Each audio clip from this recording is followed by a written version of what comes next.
Google Anti-Gravity just changed coding forever, and you can use it for free. Google just dropped Anti-Gravity, and it's insane. It's a free AI coding tool where agents build entire apps for you across editor, terminal, and browser. You give it one task, like build a flight tracker, and it plans, codes, and tests everything whilst you watch. And it works with Gemini 3, Claude Sonnet, and GPT models. Now, today, I'm going to show you exactly how it works, how to use it, etc. You can see this is a website, so you can actually download it for free at antigravity.google, and then you can get this for example, I can download it for Mac OS, and you can see here this is an agentic development platform evolving ID into the agentic era. So we're going to be testing out today, and I'll be walking you through the notes as well. So if you want to get all the video notes from today, plus some video tutorial, plus how you can use it for building websites and a 30-day plan, etc., that's all inside the AI Profit Boardroom. If you have any questions as we go along as well, feel free to ask, and we'll just get straight into this. So here is Google Anti-Gravity. As you can see, you can switch between models here. Kind of reminds me of like Visual Studio Code. A lot of people call it like a cursor replacement as well. The difference, of course, is that you're using Gemini 3, and number two, this is free to use up to certain credit limits. Some people are saying there's no limits at all. I believe there are some limits. You can't just code off it forever. And I'm going to show you exactly how to use it. If you have any prompts you want me to test out as well, if you're watching this live, feel free to ask too, and we'll just get straight into this, all right? If we go inside here, we're going to open up a folder. So I'm just going to start a new folder here. Let's set up a new folder, and we'll just call this test project, like so. We're going to create that, hit that, open that up, and then I'm going to allow this, allow that, trust the authors, a lot of pop-ups coming up. And then once you've done that, you're going to see something that looks like this, right? Now, we've opened up the folder. This is for our test project. And then from here, we can switch between planning and which mode we want to use, right? So you can use, for example, planning, or you can use like the agent responsive mode. So if you're just coming up with ideas for the project, you sort of want to jam it out, then you can select planning over here, and then you can start thinking about what you want to build, right?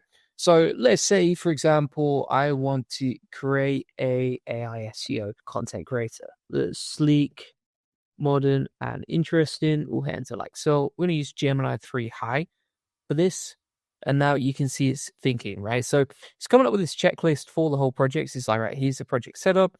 We're going to initialize by React project, install the dependencies. By the way, this is coding locally as well. And you can also comment on the artifacts as well.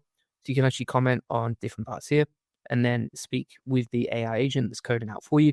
And even if you don't have any coding experience, this is quite a simple and easy process, all right, to basically seal. We've got Imperial Tech here. It says, hi from Perth, Australia. Good to see you here. It's great to meet you.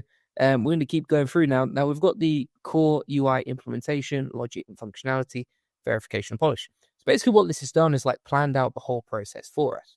And then it's beginning to sort of think about how it's going to create this project before we initialize it, right? Now what we can do is we can switch to fast mode on Gemini Pro High, right? And we say, okay, code this out, right? And what it would start doing is using this to build out the project, right? So it's going to start building out and coding out the project using the plan that we've built out over here, right? And so if you have an idea for a SaaS tool that you want to create, then it's quite easy to start planning and building it out here. And then you've got the implementation plan as well, right? So inside this bit, this is really interesting too. So it's created a task checklist, coding out the project, and then we have the implementation plan, which basically shows us exactly what we're going to do during this project, right? So for example, goal description. It's like create a sleek, modern, and interesting ASEO content creator web application. The interesting thing about this as well is like when you're coding this stuff out, right?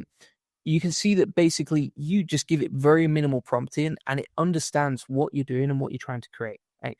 So literally all we said was like create an AISEO content creator, and then it's planned out and built the whole project scope based on all of this. So it's pretty simple and easy to use. And, you know, even if you're not a coder, even if you're not great at doing this stuff, etc., it doesn't matter.